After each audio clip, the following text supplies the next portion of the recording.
Acompáñame al capítulo 10. Continuamos con Pedro. Pedro estaba cerca de una región, de una ciudad que se llamaba Cesarea. Allí en Cesarea había un hombre que se llamaba Cornelio.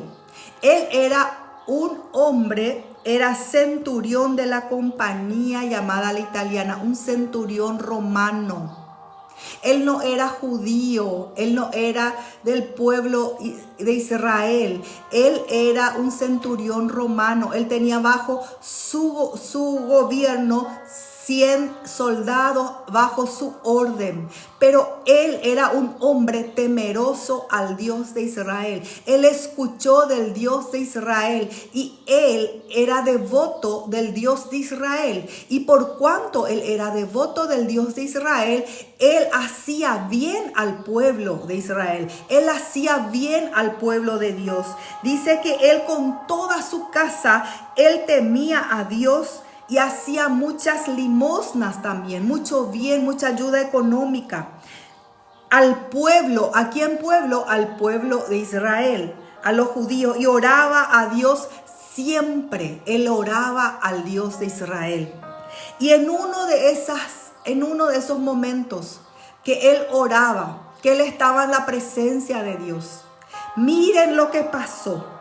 Dice que en una visión él vio a un ángel de Dios que entraba donde él estaba y le llamó por su nombre y le dijo: Cornelio. Y él le miró fijamente a este ángel y tuvo miedo y le dijo: ¿qué es, Señor? Y él le dijo: tus oraciones, tus limosnas han subido para memoria delante de Dios. Tus oraciones subieron delante de Dios. Miren cómo es importante nuestra vida de oración. Miren cómo es importante nuestra vida de comunión con Dios. Lo que oramos, lo que nosotros decimos en la presencia de Dios, nuestra oración, nuestra gratitud, porque oración es hablar con Dios.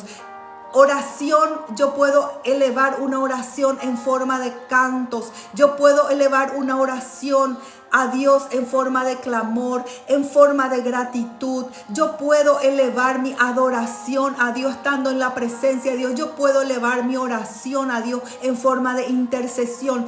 ¿Qué Cornelio oraba delante de Dios? Tal vez él oraba también por su familia. Tal vez él oraba por sus hijos, seguramente. Él oraba por sus amigos. Él oraba por la gente que él conocía. Él pedía al Dios de Israel que pueda bendecir a esta gente. Él clamaba seguramente conocer al Dios vivo. Las cosas que él oraba no relata aquí, pero por el resultado nosotros podemos decir que todo esto él hablaba, él oraba al Dios de Israel. Él pedía esa bendición de Dios.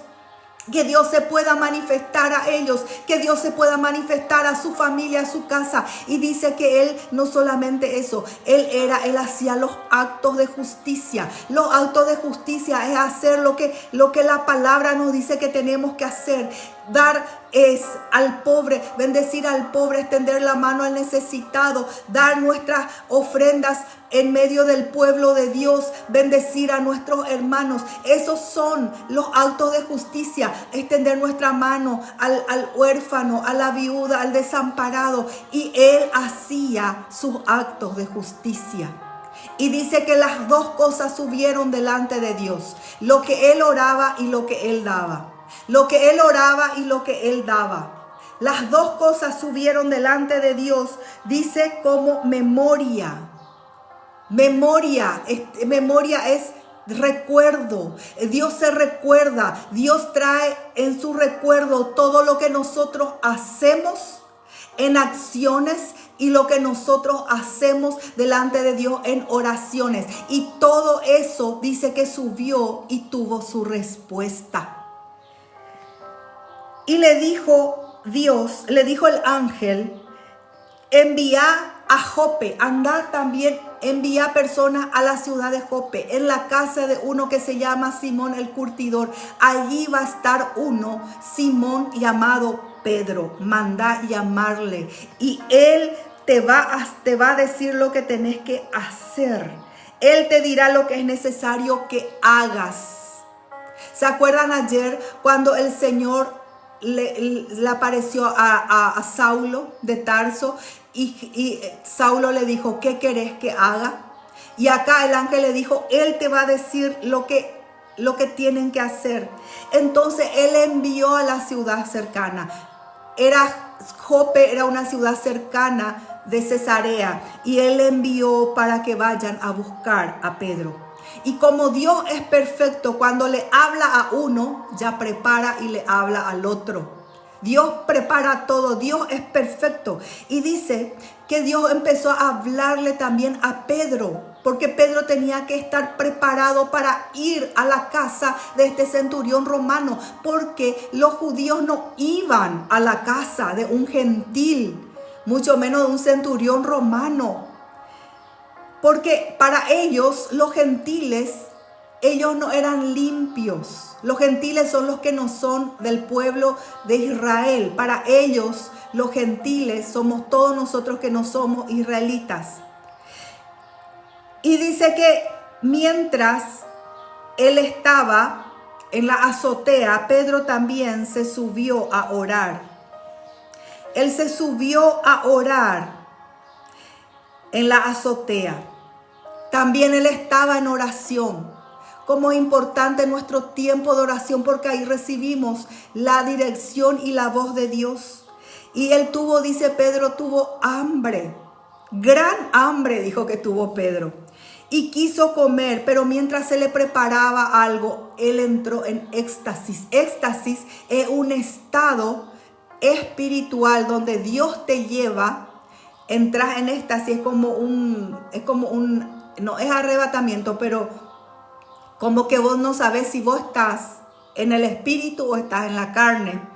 Y él vio el cielo abierto y él tuvo una visión.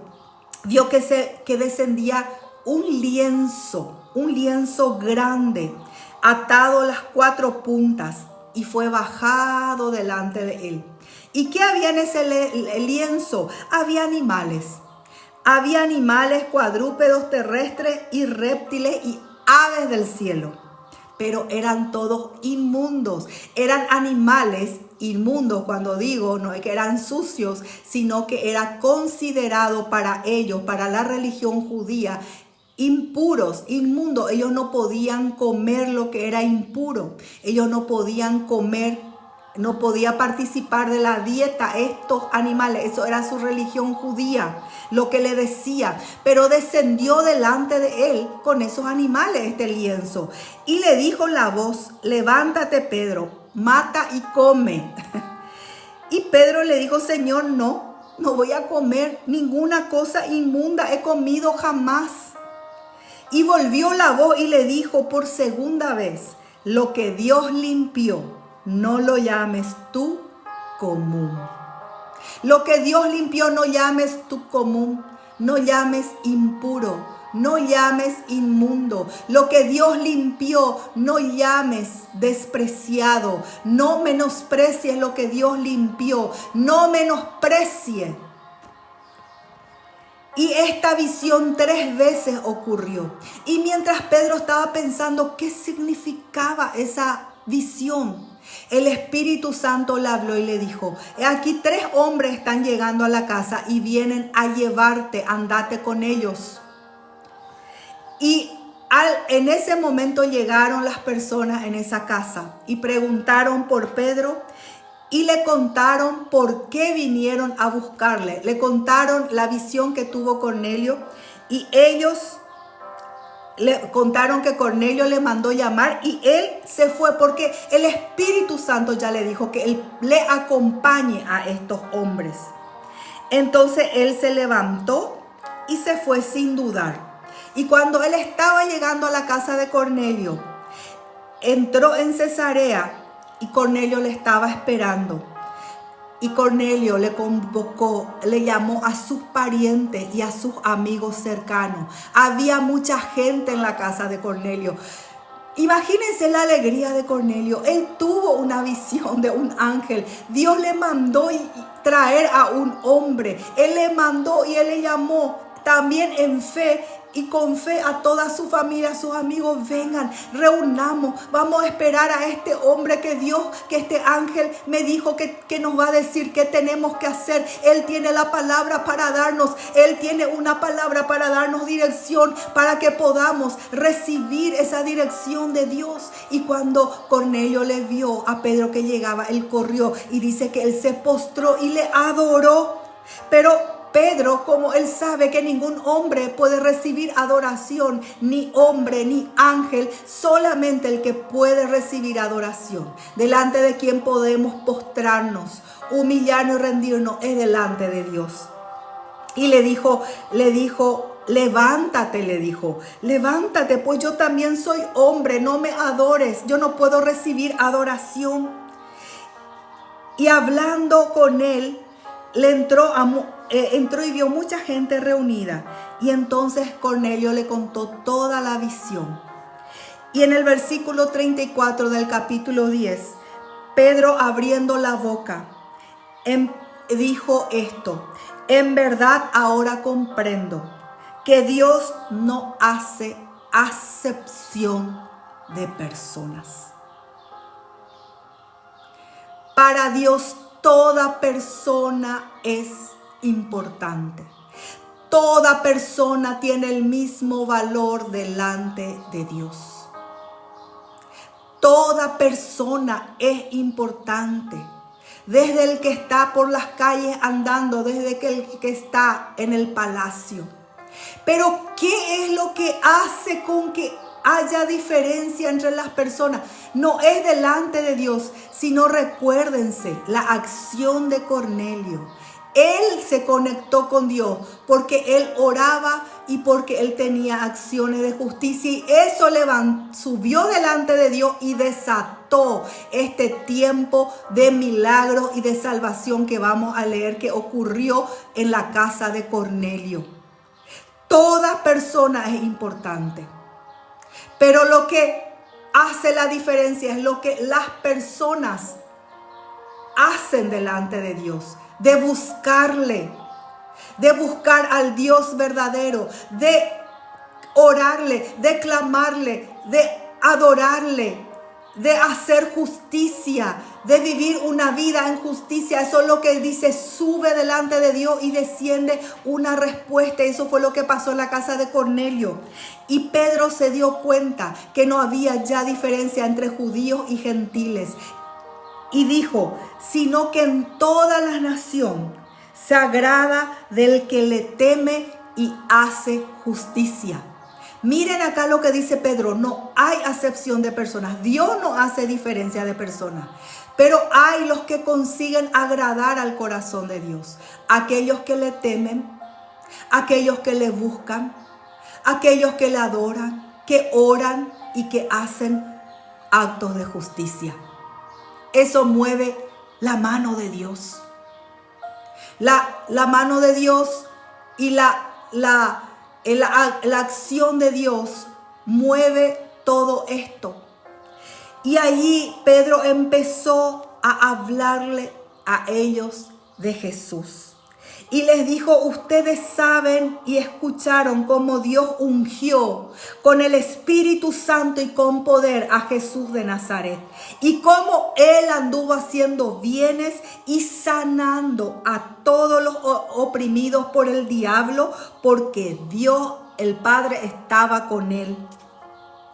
A este Jesús le mataron, le colgaron en un madero.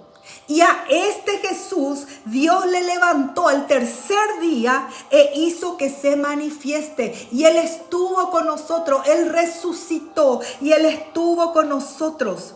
Y comimos y bebimos con Él. Después que resucitó de los muertos, somos testigos que Jesús resucitó. Y nosotros testificamos de Él, que Dios le puso a Jesús por juez de vivos y de muertos. y todos los que en él creyeren recibirán perdón de pecados por su nombre. Todos los que creyeren en Jesús recibirán perdón de pecados por su nombre. Por el nombre de Jesús, y en el nombre de Jesús no solo hay sanidad, hay liberación, hay restauración, hay lo primero, perdón de pecados. Mientras Pedro todavía hablaba, mientras él todavía enseñaba, predicaba, el Espíritu Santo cayó sobre todos los que estaban escuchándole a Pedro. El Espíritu Santo cayó. Y Pedro y la gente que se fue con Pedro, porque hubieron otros judíos que le acompañaron, se quedaron atónitos, asombrados. Como también sobre los gentiles se derramó el don del Espíritu Santo. Cómo sobre esto vino el Espíritu Santo, cómo les dio el don del Espíritu Santo, porque le escuchaban hablar en lenguas y magnificaban a Dios. Entonces Pedro le dijo: ¿puede acaso alguno impedir el agua del bautismo a estos que han recibido el Espíritu Santo también como nosotros? Dios no hizo diferencia. Dios no hizo distinción entre ellos y nosotros. El mismo Espíritu que vino sobre nosotros vino sobre ellos. El mismo bautismo que vino sobre nosotros vino sobre ellos. Ya no hay diferencia. Ese muro de diferencia ya cayó. Ya no hay diferencia. Dios ya hizo un mismo pueblo. Tomó a los judíos, a los judíos que creyeron en Jesús, tomó a los que no eran judíos, que eran gentiles, que creyeron en Jesús, y les hizo un mismo pueblo. Les santificó, les purificó con su sangre, les santificó a darle su Espíritu Santo, le dio los mismos dones, es el mismo Espíritu. Entonces, ¿quién va a impedir que se puedan bautizar en agua? Y dice que les mandó bautizarles en el nombre de Jesucristo. Y ahí él se quedó por algunos días. Y esto fue lo que ocurrió, mis queridos, en este pasaje de esta ciudad, de este recorrido de Pedro. Hubo sanidad, hubo resurrección y hubo salvación, llenura del Espíritu Santo, bautismo en el Espíritu Santo. Toda la casa de Cornelio se salvó porque conocieron a Jesús y recibieron el don del Espíritu Santo. Entonces en esta mañana vamos a orar. Vamos a orar y que esta palabra pueda tocar tu fe y mi fe. Porque recibimos fe por escuchar la palabra de Dios. Recibimos fe por escuchar la palabra de Dios. Entonces en esta mañana vamos a orar